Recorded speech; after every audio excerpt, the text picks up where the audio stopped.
반갑습니다. 네, 우리 옆 사람과 인사해 보도록 하겠습니다. 하나님께서 협력해서 선을 이루십니다. 네, 더 좋게 하십니다. 아멘. 네, 예수님께서는 우리에게 이렇게 말씀하셨어요. 수고하고 무거운 짐진 자들아 다 내게 오라.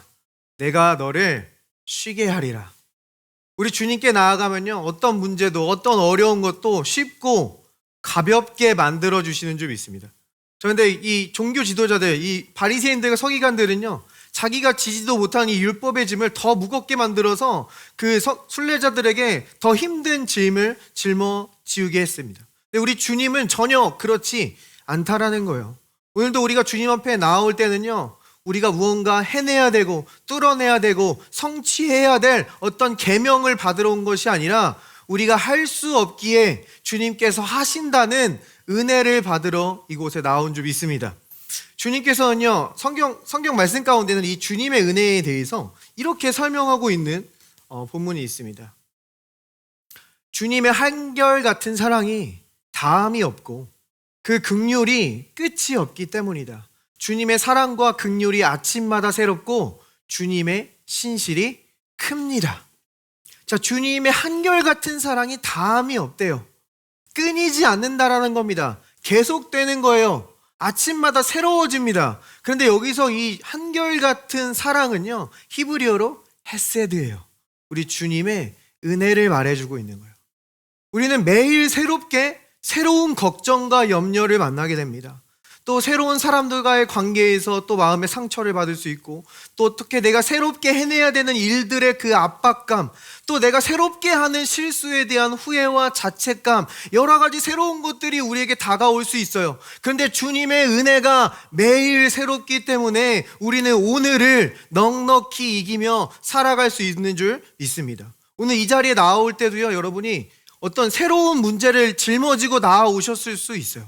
근데 이곳에 우리에게 부어지는 주님의 은혜가 새롭기 때문에 여러분은 돌아갈 때에 주님의 신실하심이 크십니다 라고 고백하며 돌아가게 하실 줄 믿습니다. 우리가 삶의 환경 속에서 어떤 우리가 할 수 없는 일, 그런 일들을 만나고 그것 가운데 둘러싸이게 되면요, 우리는 분노하게 됩니다. 겉으로 분노하지 않더라도 우리 속에서 폭발하는 우리 자신을 발견할 수가 있어요.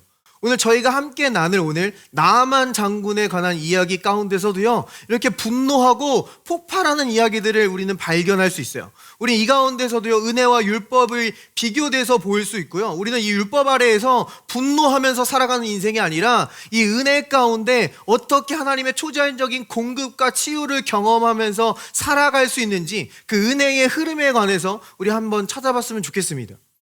이 나아만 장군은 누굽니까? 우리 너무나 잘 알고 있는 인물이죠. 나아만 장군은 이스라엘의 장군이 아니에요. 이방인입니다. 심지어 이스라엘의 대적이었던 아람, 시리아라고도 하는데 이 아람 나라의 장군이었습니다. 근데 성경에는 놀랍게도요, 이 이방인 나아만에게 하나님의 초자연적인 은혜가 흘러들어갔음을 기록하고 있어요. 아니, 지금 이 예수님께서도요, 나아만의 이 실명을 거론하시면서 말씀하시는 본문이 있습니다. 누가복음에서는 예수님께서 이렇게 말씀하셨어요. 내가 참으로 너희에게 이르노니 엘리야 시대에 하늘이 3년 6개월간 닫히어 온 땅에 큰 흉년이 들었을 때에 이스라엘에 많은 과부가 있었으되 엘리야가 그중 한 사람에게도 보내심을 받지 않고 오직 시돈 땅에 있는 사렙다 한 과부에게 뿐이었으며, 또 선지자 엘리사 때에 이스라엘에 많은 나병 환자가 있었으되 그 중에 한 사람도 깨끗함을 얻지 못하고 오직 수리아 사람 나아만 뿐이었느니라. 회당에 있는 자들이 이것을 듣고 다 크게 화가 나서. 자, 보면요, 예수님은 이방인 2명을 언급합니다. 첫 번째 이방인은 엘리야 시대 때 있던 사렙다 과부였어요. 두 번째 이방인은 엘리사 선지자 시대에 있던 나아만 장군이었습니다. 자, 이야기를 보면요, 지금 이스라엘 가운데도 기근이 있었어요. 큰 흉년이 있었습니다. 그들이 할 수 없는 기근이었어요. 그런데 하나님의 초자연적인 공급은 이방 땅 시돈에 지금 이 사렙다 과부에게 임했다라는 거예요. 시돈 땅은요, 심지어 이 이세벨, 악녀 이세벨의 고향입니다. 죄가 더욱 넘친 곳에 지금 은혜가 흘러가는 장면을 우리에게 보여주고 있다라는 거예요. 이스라엘 땅에도 나병 환자가 많았습니다. 나병은요, 고칠 수 없는 질병이에요. 어떻게 할 수 없는 질병이에요. 그런데 그 초자연적인 치유는 지금 율법을 들고 있던 이스라엘 백성들이 아니라 지금 이방 땅, 지금 이 나아만 장군에게 임하는 것을 보여준다라는 겁니다. 지금 동일해요. 이스라엘 백성도요, 할 수 없어요. 내가 이 초자연적인 기근을 극복할 수 없었고 초자연적인 이 질병을 극복할 수 없었어요. 그래서 이스라엘 백성들, 이 유대인들은 어떻게 했어요? 예수님 앞에서 크게 분노했습니다. 할 수 없음에 분노했어요. 이방인들도 동일합니다. 이 질병 어떻게 할 수 없어요. 이 초자연적인 기근을 어떻게 극복할 수 없어요. 그런데 그들은 할 수 없음에 초자연적인 치유와 초자연적인 공급을 경험했다는 겁니다. 이것이 은혜와 율법의 차이예요. 율법 아래 있을 때는요, 할 수 없으니까 분노하고 폭발하게 됩니다. 근데 은혜 안에 있을 때는요, 할 수 없기 때문에 하나님의 초자연적인 공급과 치유를 경험하게 된다는 거예요. 지금 이 유대인들 보세요. 율법을 들고 있었어요. 그러나 그들은 초제한적인 공급과 치유를 받을 수 없었습니다. 그들이 얻어낼 수 없으니까 지금 은혜 그 자체이신 예수님이 바로 앞에 있는데 그것을 받지 못하고 그저 분노하는 모습을 보여준다라는 거예요. 사실 우리가 율법 아래 있으면요, 이 내가 사랑받고 은혜 받는 게 사실 크게 관심이 없습니다. 내가 사랑받아야 되는 존재고 내가 은혜 받아야 되는 존재라고 자신을 인식하지 않아요. 그들의 눈에 있는 거는 내가 어떻게 할 수 있나, 내가 할 수 있는 게 무언가 자신의 행위라는 거예요. 이 자신의 행위에 집중되어 있으면요, 자신이 많은 것을 행하기 때문에 자신의 기대치는 점점 더 높아지고 그 높은 기대치가 만족되지 않을 때 결국 실망하고 분노할 수밖에 없는 모습을 보여준다는 겁니다. 이 분노는요, 우리의 삶을 더 어렵게 만듭니다. 더 무겁게 만들어요. 오늘 이야기 가운데서 이러한 대조가 계속해서 나오는 것들을 보게 됩니다. 자, 나아만을 성경에서 이렇게 처음 소개시켜주고 있는 것을 보게 됩니다. 아람 왕의 군대 장관 나아만은 그의 주인 앞에서 크고 존귀한 자니 이는 여호와께서 전에 그에게 아람을 구원하게 하셨습니다. 그는 큰 용사이나 나병 환자더라. 나아만은요, 큰 용사였습니다.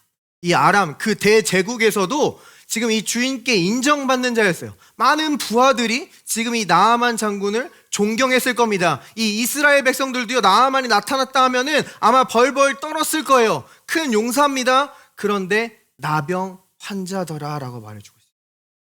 나아만은요, 전쟁터에서 멋진 갑옷을 입고 영웅처럼 보였을 거예요. 그런데 그 갑옷 안에는 나병을 숨기고 있는 모습을 보여준다라는 겁니다. 큰 용사였으나 나병 환자더라. 이것은요, 어떤 특별한 질병에 걸린 사람들을 보여주기 위함이 아닙니다. 우리 모두의 삶을 보여주기 위함이에요. 우리가 어떤 분야에서는 굉장히 훌륭한 사람처럼 보일 수 있어요. 업적도 좋고 성과도 좋습니다. 훌륭한 비즈니스맨이에요. 정말 좋은 직장인이에요. 그런데 어떤 분야에서 지금 가정에서 자녀와는 큰 문제를 겪고 있을 수 있다라는 거예요. 지금 내가 사람들한테는 온유한 사람입니다. 감정적으로 굉장히 잘 공감하는 사람이에요. 근데 경제적인 영역에서는 지금 제대로 공급하지 못하는 사람일 수 있다라는 거예요. 겉으로는 공부를 잘합니다. 아주 반듯해 보이는 학생이에요. 근데 그 이면에는 지금 내가 어떻게 벗어날 수 없는 중독 가운데서 헤어나오고 있지 못하는 그런 아픔을 가지고 있을 수 있다라는 겁니다. 자, 근데 성경에서는요, 이 나병을요, 죄로 묘사합니다. 그러니까 지금 이 말이 어떤 특정한 죄를 지어서 나병에 걸렸다 이런 말을 하는 게 아니라 이 나병 자체를 죄를 묘사하는 그림으로 보여주고 있다는 거예요. 이 나병은 전파되는 모습으로 보여줍니다. 심지어 물건에도 나병이 걸리는 그러한 규례를 이 레위기에서 찾아볼 수가 있어요. 이 죄가 만지는 곳마다 점점 악화되고 전염되는 이 죄의 특성을 보여주고 있는 거예요. 그리고 이 나병이 정결케 되는 그 규례 가운데는 정결케 한 다음에 속죄 제사를 드리게 돼 있어요. 죄를 사하는 제사를 드린다라는 거예요. 그러니까 이 나병은 죄를 묘사하고 있는 모습을 보여줍니다. 그러니까 지금 이 나아만은 뭐예요? 이 세상의 거의 모든 것을 가졌으나 이 죄와 그 죄로 인한 사망의 문제를 해결할 수 없는 우리 인간의 모습을 보여주고 있다라는 거예요. 우리는 예수님의 말씀을 떠올릴 수 있어요. 이 사람이 온 천하를 가졌어도 너의 영혼을 잃으면 그것이 무엇이 유익하리요. 이것은요, 역설적으로 우리에게 다가오기도 합니다. 우리가 정말 많은 은혜를 가지고 있고 많은 축복을 가지고 많은 성과를 가지고 있다고 하더라도 지금 나타난 이 문제 하나 때문에 내 삶이 전혀 가치가 없게 느껴질 때가 있어요. 지금 나에게 다가온 이 우울, 지금 나에게 스트레스를 주는 이 문제가 나에게 있는 모든 삶을 가치 없게 만들고 힘들게 만들고 내가 더 우울에 빠지도록 인도하는 그런 모습을 발견하게 된다는 겁니다. 성경은요, 이 죄에 대한 해결을 우리에게 분명하게 제시하고 있습니다. 요한일서는 이렇게 얘기해요. 만일 우리가 하나님과 사귐이 있다 하고 어둠에 행하면 거짓말을 하고 진리를 행하지 아니함이거니와 그가 빛 가운데 계신 것 같이 우리도 빛 가운데 행하면 우리가 서로 사귐이 있고 그 아들 예수의 피가 우리를 모든 죄에서 깨끗게 하실 것이요. 예수의 피만이, 예수의 보혈만이 우리 죄에 대한 대답인 줄 믿습니다. 그런데 이 예수의 피가 우리의 죄를 씻기는데 지금 그 조건을 여기서 뭐라고 말하고 있어요? 빛 가운데 행하면이라고 말해주고 있습니다. 근데 우리는 이 빛 가운데 행하면을 조금 오해할 수 있어요. 마치 이것이 도덕적으로 흠결 없이 행하면이라고, 혹은 내가 범죄하지 아니하면이라고 해석할 수 있습니다. 자, 그런데 우리가 만약 이게 죄 짓는 것이 아니라면 예수의 피가 우리의 죄를 씻을 필요가 없습니다. 죄를 안 지니까요. 그러니까 여기서 지금 이 말은 도덕적으로 깨끗하거나 죄를 짓지 않는다고 말하는 게 아닙니다. 이 요한일서 1장은요, 특별히 이 나는 죄가 전혀 없고 그렇지만 예수님을 영접하지 않고 그렇지만 하나님과 사귐이 있다고 말하는 그 영지주의자들을 염두에 두고 기록된 말씀입니다. 그리고 성경의 문맥을 보면요, 우리가 예수님을 영접하고 하나님의 자녀가 되고 성도가 되었으면 우리는 어둠에서 빛으로 옮긴 바 되었다라고 우리에게 분명히 얘기하고 있어요. 우리가 빛이신 예수님을 영접했으면 우리 모두는 빛 가운데 행하는 자들인 줄 믿습니다. 자, 그런데요, 성경에 보면요, 이 출애굽기 말씀 가운데 이 9번째 재앙 가운데 하나님이 이 세상을 상징하는 애굽에는 초자연적인 이 어둠을 주시고 이 하나님의 백성들이 구별된 고센 땅에는 초자연적인 빛을 주시는 그러한 그림을 우리에게 분명히 보여줍니다. 여기서도요, 막 빛과 어둠을 왔다 갔다 하는 게 아니에요. 분명히 구별되었음을 우리에게 보여준다라는 겁니다. 자, 이 세상도요, 지금 초자연적인 어둠이 덮고 있어요.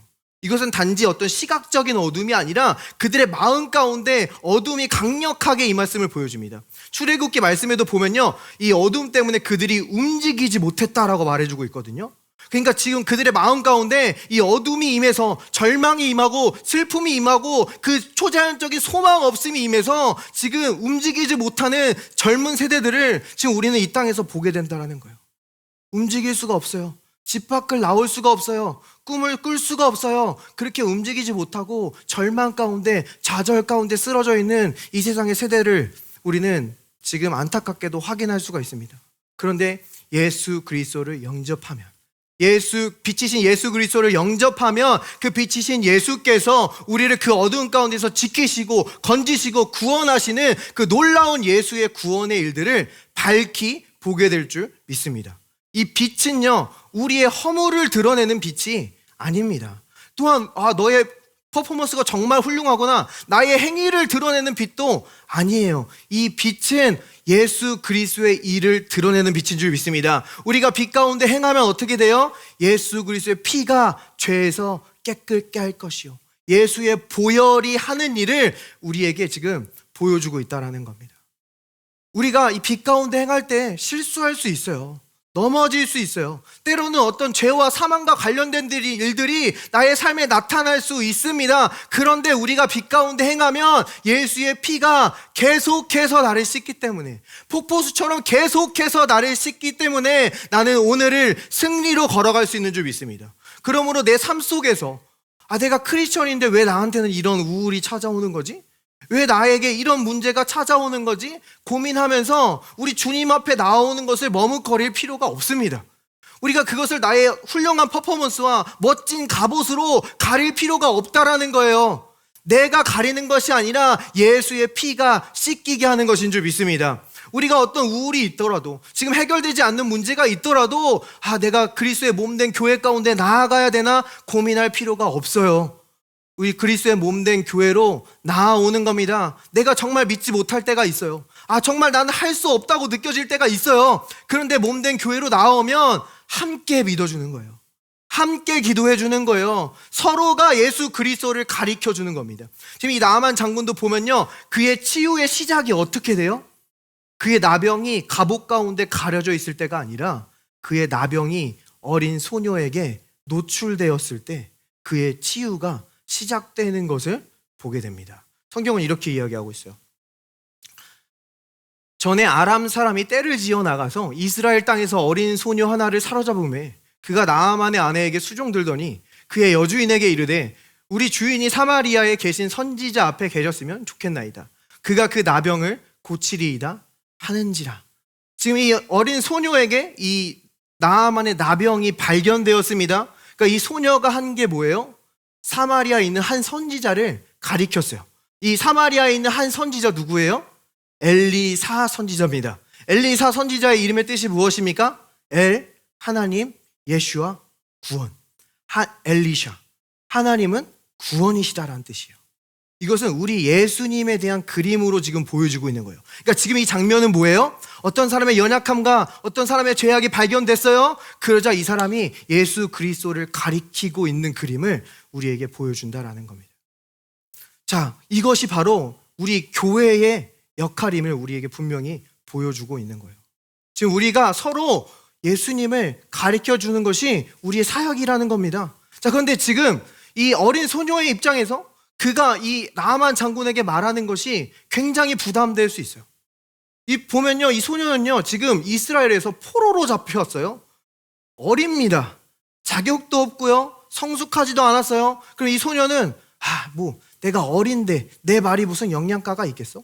나는 그냥 포로일 뿐인데 내가 무슨 장군에게 말할 수 있겠어? 라고 생각할 수 있어요. 근데 이 소녀가 입술을 열어 예수 그리스도를 가리킬 때 그곳 가운데는 하나님의 권세와 능력이 임한 줄 믿습니다. 우리도 이 삶을 살아갈 때 내가 무슨 복음을 전해? 아니, 내 입술로 어떻게 위로를 줄 수 있겠어? 아니, 내가 기도하는 것으로, 내가 말하는 것으로 정말 하나님의 치유가 일어날 수 있겠어? 이렇게 우리를 작게 여길 수 있어요. 근데 여러분이 입술을 열어 예수를 선포할 때 그곳 가운데서 이 하나님의 놀라운 치유가 시작되는 줄 믿습니다. 그러므로요, 우리가 여러 가지 문제가 있고 아직 해결되지 않은 어떤 우울과 어떤 절망감이 있다고 할지라도 우리는 그리스도의 몸된 교회 가운데로 그냥 나아오는 거예요. 아직 내게 문제가 끝나지 않았지만 그냥 함께 예배하고 커피 한잔 하는 겁니다. 그냥 나에게 아직 해결되지 않은 이 우울이 있더라도 함께 찬양하고 그냥 맛있는 빵 한번 나눠 먹는 거예요. 우리가 그 가운데 예수를 이야기할 때 우리의 문제가 해결되지 않았지만 지금 나의 모든 죄를 씻으신 그 예수의 일에 다시 감사할 수 있게 되는 줄 믿습니다. 지금 아예 나의 우울이 지금 완전히 끝나지 않았지만 내 죄가 모두 용서받았다는 그 사실에 다시 찬양할 수 있게 되는 줄 믿습니다. 지금 내 삶은 엉망진창이지만 그럼에도 여전히 나를 사랑하고 계시는 그 하나님의 사랑에 우리가 충분히 기뻐할 수 있게 되는 줄 믿습니다. 자, 그런데 복음의 일은 여기서 끝나지 않아요. 예수의 보혈이 우리의 죄를 씻긴다라는 의미는요, 아까 예수님께서 누가복음 4장에서 지금 아까 그 회당에서 이 이방인 2명의 이름을 얘기했어요. 이방인에게로 지금 흐르는 은혜를 얘기했어요. 그러자 이 유대인들은 분노했습니다. 크게 화냈어요. 근데 크게 화낸 것에서 끝나지 않았어요. 이 유대인들은 예수님을 벼랑 끝에 밀어서 떨어뜨려 죽이려고 했습니다. 그런데 그들은 예수님을 죽일 수 없었어요.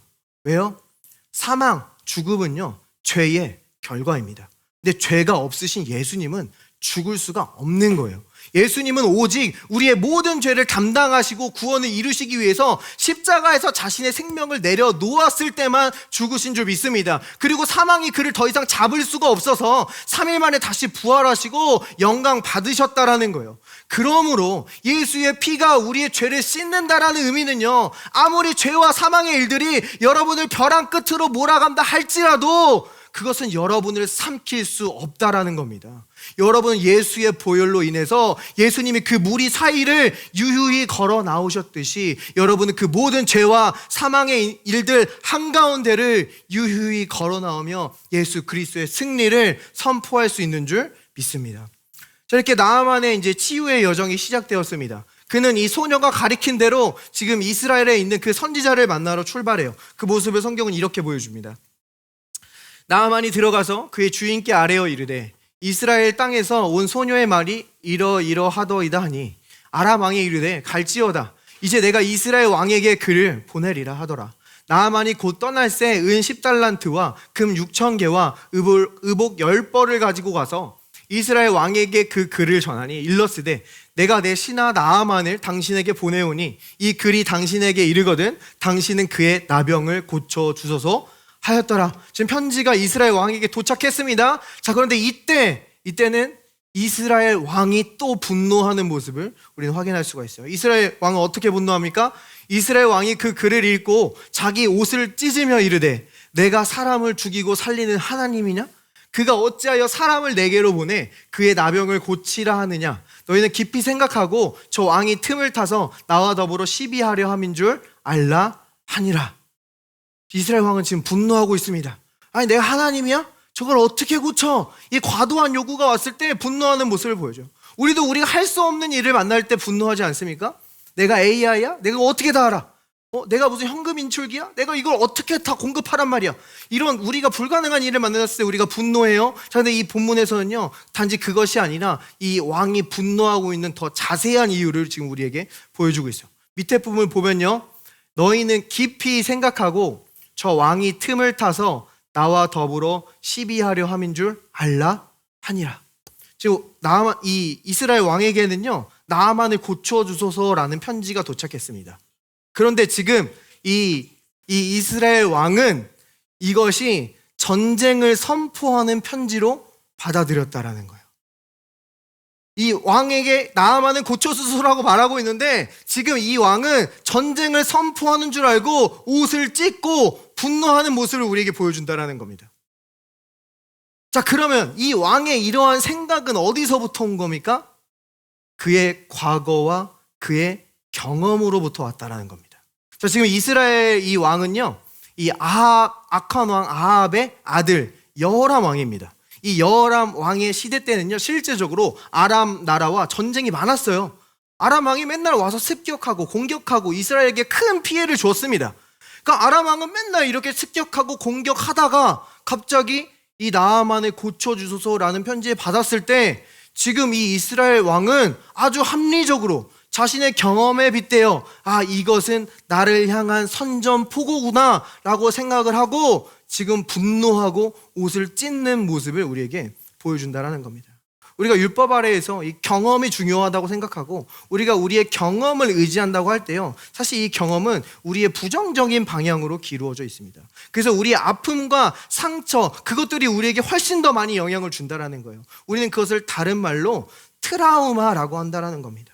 그래서 지금 이 이스라엘 왕은요, 지금 하나님께서 하나님의 놀라운 기적의 일을 보여주려는 이 기회를 자신이 온 힘을 다해 맞서 싸워야 할 전쟁으로 인식했다라는 거예요. 우리가 사랑하는 사람들과 싸울 때도 보면요, 사실 큰 일이 아닐 때가 많습니다. 정말 작은 일인데 엄청난 일인 것처럼 분노하고 싸울 때가 있어요.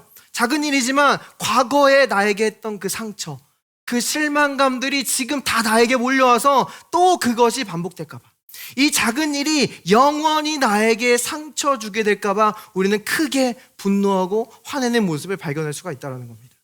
자, 그런데요, 이 성경에는요, 요셉이라는 인물이 있습니다. 요셉의 과거는 정말 화려했어요. 정말 많은 상처와 아픔을 가지고 있었습니다. 이 아버지께 사랑받았지만 형들에게 왕따를 당했어요. 가정에서 편하게 있지 못했습니다. 그러다가 형들이 이 요셉을 애굽의 노예로 팔아버려요. 다시는 사랑하는 아버지를 못 볼 수도 있다는 그런 절망감 가운데 살아갔습니다. 그러나 성실하게 일했어요. 이 요셉은 성실했지만 또 누명을 쓰고 지하 감옥까지 내려가는 모습을 보여준다는 거예요. 많은 아픔과 상처와 그러한 무거운 경험들을 가지고 있었습니다. 근데 하나님께서는요, 놀랍게도 이 요셉을 들어 쓰셔서 애굽의 총리로 높여주시사 하나님의 놀라운 구원의 도구로 사용하여 주신 줄 믿습니다. 그런데 이 요셉이요, 어느 날 이 형들을 만나게 됩니다. 요셉에게 막 트라우마가 올라왔을 수 있어요. 나를 팔았던 형들인데, 나를 힘들게 했고 내 행복을 앗아갔던 형들이야. 지금 내가 성공했지만 이 형들과 괜히 다시 엮였다가는 나의 모든 행복을 빼앗길 수도 있어 라고 생각했을 수 있어요. 근데 놀랍게도요, 요셉은요, 이것을 자신의 과거의 상처와 아픔을 통해 바라본 것이 아니라 하나님의 구원의 일을 통해 바라본 줄 믿습니다. 그래서 요셉은 형들에게 고백해요. 당신들이 날 판 것이 아니라 하나님께서 생명을 구원하시려고 나를 이곳 가운데 보냈습니다. 자, 그런데요, 더 놀라운 것은요, 사실 요셉은 이 형들을 만나기 이미 훨씬 전부터 그의 과거를 완전히 잊었던 모습을 우리에게 보여줍니다. 이 요셉이 형들을 만나기 전에 아들들의 이름을 이렇게 짓는 장면이 있어요.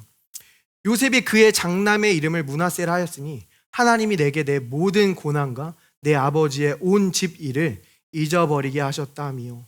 차남의 이름을 에브라임이라 하셨으니 하나님이 나를 내가 수고한 땅에서 번성하게 하셨다 함이었더라. 여기서 이 므낫세라는 이름은요, 잊다, 잊어버리다라는 그런 의미예요. 에브라임은 우리가 저번에 살펴봤던 애굽, 미즈라임과 같이 두 배의 수고, 두 배의 고난과 반대로 두 배의 열매, 두 배의 번영이라는 뜻을 가지고 있습니다. 요셉은 우리에게 보여주는 거예요. 과거를 잊는 것이 두 배의 번영으로 향하는 길이다라는 겁니다.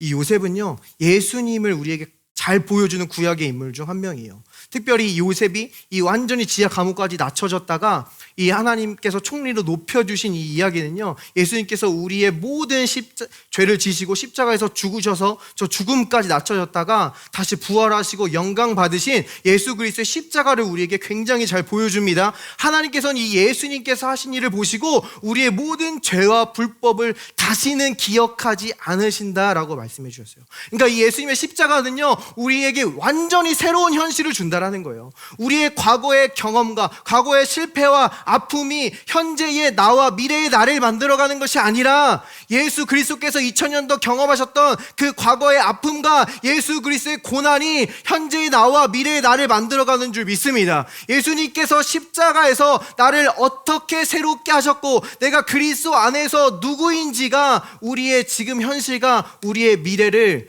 규정한다라는 거예요. 우리에게 새로운 편지가 도착할 수 있어요. 우리가 마치 과거의 모든 아픔과 모든 쓰라림을 다시 불러일으키는 그러한 사건들이 우리 앞에 나타날 수 있습니다. 우리는 이것을 내가 온 힘을 다해 싸워야 되는 일들로 받아들일 수 있어요. 여호람 왕은 그렇게 받아들이고 자신의 옷을 찢고 분노했습니다. 그런데 유다의 또 다른 왕 히스기야가 있어요. 히스기야에게도 동일하게 편지가 도착합니다. 아스루 왕이 편지했어요. 근데 그 편지 내용은 진짜로 선전포고였습니다. 내가 너희 나라를 부시리라, 너희 하나님과 이 유다를 모욕하는 편지였어요. 그런데 히스기야는 분노하지 않았습니다. 그 편지를 들고 여호와 앞에 나아가 편지를 펼쳐놓고 여호와께 기도하는 장면을 보여줘요. 주님 앞에 나아가는 것은요, 똑똑하지 않아도 됩니다. 추론하지 않아도 돼요. 많은 경험도 필요 없어요. 그런데 주님께 나아갔을 때 그 결과를 어떻게 보여줍니까? 다음날 여호와의 천사로 말미암아 18만 5천 명이 송장이 되어 있는 그림을 성경은 우리에게 보여준다라는 거예요. 히스기야의 이름의 뜻은요, 여호와께서 강하게 하셨다. 여호와가 나의 힘이다라는 뜻입니다. 능하신 손 아래 겸손하라, 성경은 우리에게 말해요. 너의 모든 염려를 주께 맡기라, 그가 너를 돌보심이라. 주님께서는 우리에게 가장 쉬운 길로 인도하여 주시는 줄 믿습니다. 나아만의 이야기가 이제 거의 마지막으로 흘러가고 있어요. 자, 이제 이 이스라엘 왕은 분노했지만 이 엘리사 선지자는 그 이야기 듣고 침착하게 이렇게 하나님의 말씀을 전달하는 것을 보게 됩니다.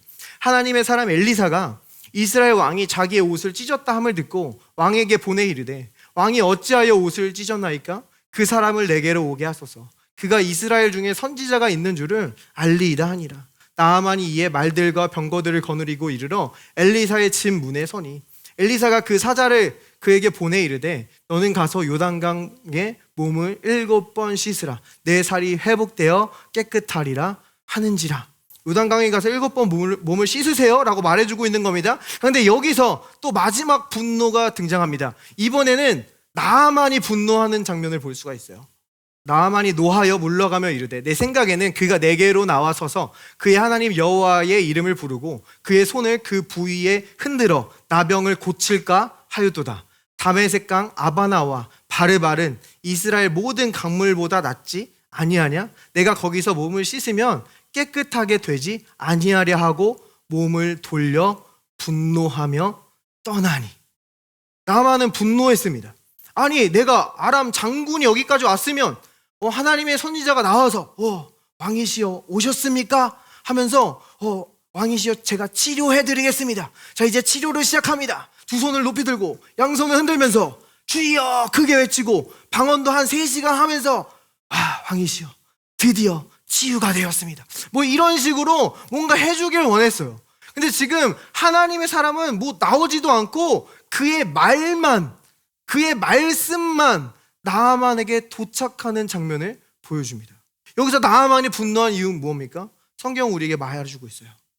내 생각에는 I thought 내 생각에는 이 내 생각이 지금 나아만을 분노하게 했다는 겁니다. 내 생각에는 하나님은 이렇게 사역해야 돼요. 내 생각에 하나님은 이렇게 치유해야 돼요.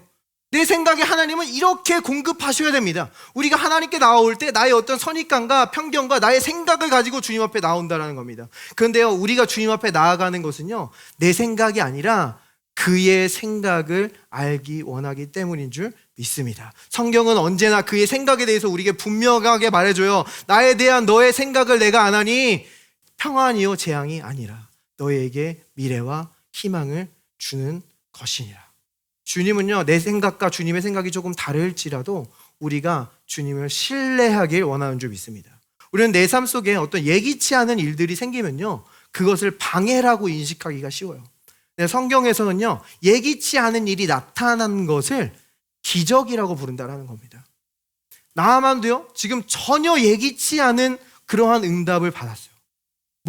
요단강에서 7번 씻으라고? 이 말씀을 들었을 때 그것을 믿지 못했어요. 그리고 이 내 생각으로 계속 추론하기 시작합니다. 아니 요단강 실제로 굉장히 작은 강입니다. 요단강보다 아니 이 아람에 있는 다메섹에 있는 이 강들이 훨씬 더 좋지. 씻으면 내가 거기서 씻었지 여기까지 왜 왔어? 라고 말하고 있어요. 심지어 이 다메섹에 있는 이 강들의 이름 아바나와 바르바는요, 어떤 고정된 것 혹은 빠르게 흐르는 그냥 의미를 가지고 있어요. 그러니까 사람들은요, 어떤 고정된 방법을 원합니다. 확실한 방법을 원해요. 그리고 빠르게 무언가를 얻기를 원한다는 겁니다. 그래서 하나님도요, 어떤 자신의 방법 안에 들어오기를 원해요. 자신이 하나님을 컨트롤할 수 있기를 원합니다. 그런데 하나님은 우리가 컨트롤할 수 없어요. 다 이해할 수 없습니다. 그래서 하나님이라는 거예요. 하나님의 생각은 우리의 생각보다 높고 하나님의 길은 우리 길보다 높은 줄 믿습니다. 우리는 하나님을 통제하는 게 아니라 다 이해하는 게 아니라 우리는 그저 하나님을 신뢰해야 하는 줄 믿습니다. 우리가 이 하나님을 따라갈 때 그 방법이 굉장히 초라해 보일 수 있어요. 세상은요, 화려하고 멋진 방법들을 원합니다. 무언가 내가 드러나길 원해요. 그래서 이스라엘 백성들은요, 메시아가 올 때에 흰 말을 타고 강력한 왕으로 와서 이 로만 군인들을 제압하는 그러한 왕으로서 메시아가 오기를 원했어요. 그런데 하나님께서는요, 어떻게 메시아를 보냈습니까? 아기 예수로 보냈다라는 거예요. 첫 번째 아담은요, 건강한 성인으로 창조하셨습니다. 둘째 아담으로 오신 예수님은요, 아기의 모습으로 자신의 힘으로 아무것도 할 수 없는 연약하고 그 가난한 가정에서 동물의 그 구육 가운데 태어나신 모습을 우리에게 보여주신다는 거예요. 그래서 주님은요, 어떠한 연약함도 이해할 수 있어요. 어떠한 부족함도 이해할 수 있어요. 어떠한 아이들이랑도 공감할 수 있어요. 주님은 그 모든 연약함과 부족함을 혼자 짊어지시고 우리의 구원을 완성하여 주신 줄 믿습니다. 하나님은요, 연약한 것을 들어서 사용하십니다. 하나님은요, 겸손한 자를 높이 사용하세요. 근데 성경에서 말하는 이 가장 궁극적인 겸손은요, 내 생각이 아니라 하나님의 말씀에 순종하는 것인 줄 믿습니다. 여기서 하나님의 말씀에 순종한다, 오해하지 않았으면 좋겠어요. 이 순종은요, 율법에 순종하는 것을 말하지 않아요. 믿음에 순종하는 겁니다. 이 사도 바울, 이 은혜의 교리를 아주 잘 설명하고 있는 이 사도 바울은요, 그의 교리서인 이 로마서 그 처음과 끝에 우리에게 아주 분명하게 설명하고 있는 것을 보게 돼요. 1장 처음입니다. 그분으로 말미암아 우리가 은혜와 사도직을 받아 그분의 이름을 위하여 모든 민족들 가운데서 믿음에 순종하게 하였나니. 맨 마지막이요, 16장. 이제는 밝히 드러났으며 영존하시는 하나님의 명령에 따라 대언자들의 성경 기록들을 통해 믿음에 순종하게 하려고.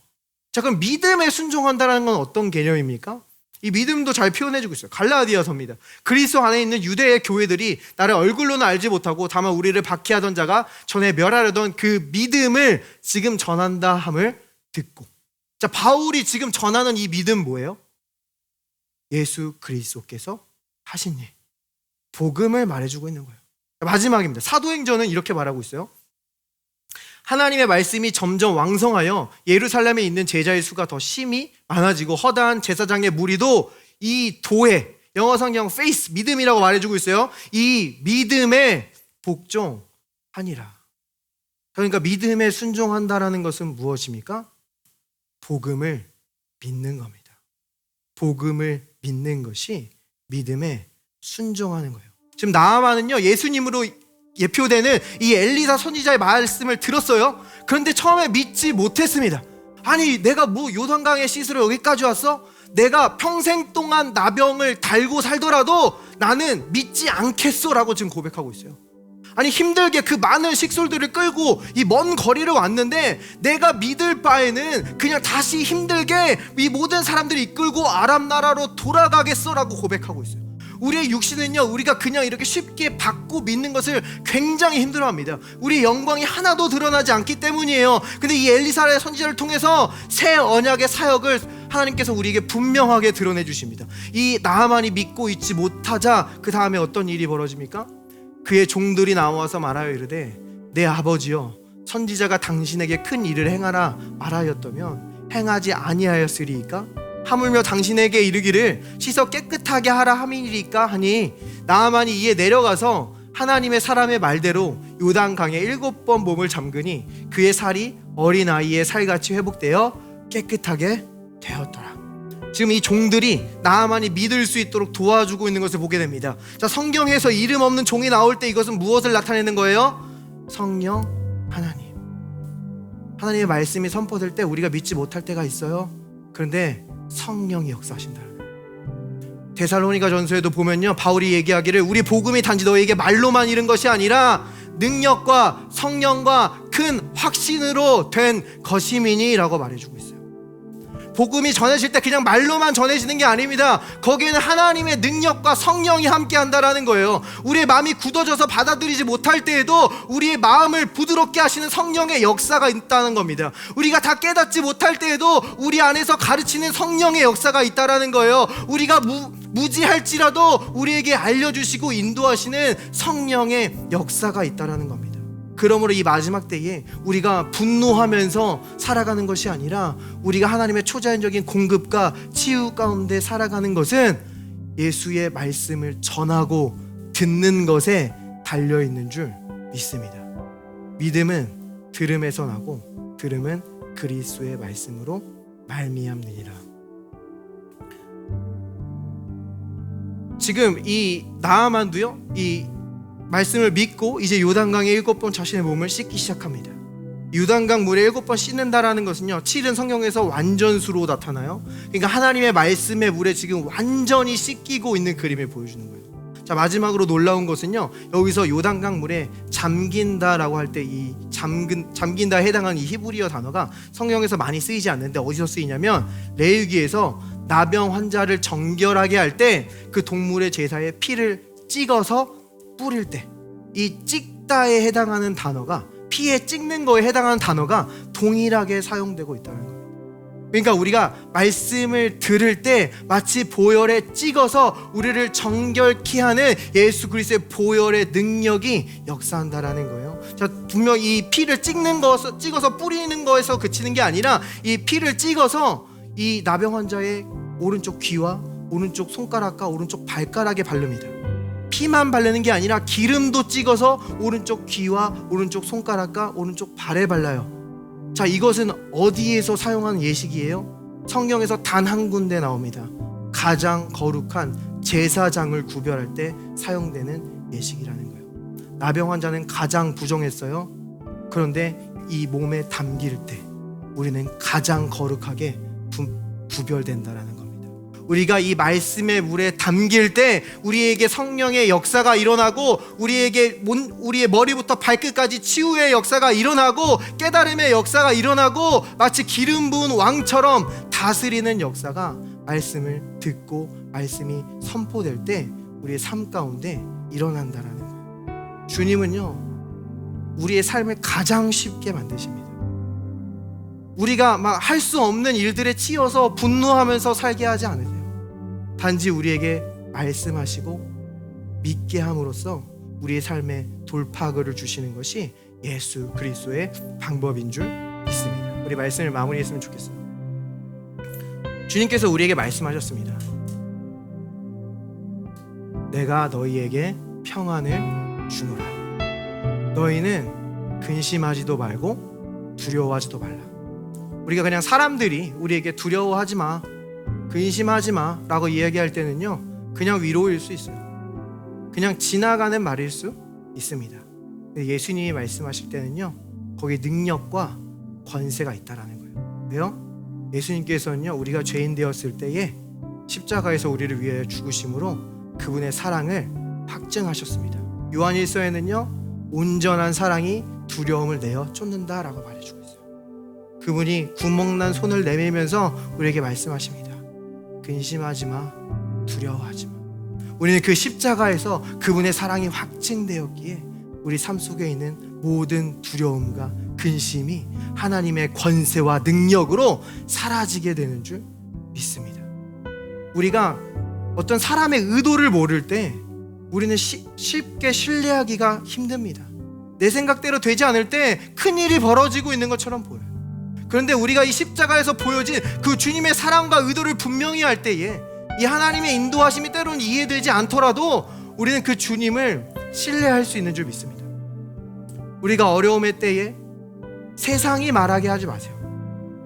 이 어려움의 때에 원수가 말하게 하지 마세요. 예수 그리스도가 말씀하시게 하는 겁니다. 예수 그리스도가 말씀하실 때 우리의 삶에 그 보혈의 능력과 성령의 기름 부으심의 역사가 우리의 삶에 가득할 줄 믿습니다. 이 좋은 예수님을 아직 영접하지 않으신 분이 있다면 저와 함께 기도했으면 좋겠습니다. 예수님, 주님의 보혈이 나를 깨끗게 씻으신 줄 믿습니다. 나는 정결합니다. 정결합니다. 정결합니다. 죄와 사망이 삼킬 수 없는 줄 믿습니다. 예수님의 이름으로 기도합니다. 우리 모든 그레이스하우스를 위해서 기도합니다. 이 시간 예수 그리스도의 보혈이 모든 그레이스하우스의 머리 위에 선포됩니다. 예수 그리스도의 보혈로 우리를 괴롭히는 모든 질병은 떠나갈지어다. 우리 마음 가운데 우리를 짓누르는 모든 우울과 근심은 하나님의 평안으로 변화될지어다. 오늘도 성령의 기름 부으심을 따라가는 이 모든 그레이스하우스에게 하나님의 놀라운 선한 일들을 보여주셔서 그분의 사랑을 더욱더 확증할 수 있게 되는 이번 한 주 될 수 있도록 주여 축복하여 주시옵소서. We pray in Jesus' name. Amen. Praise the Lord.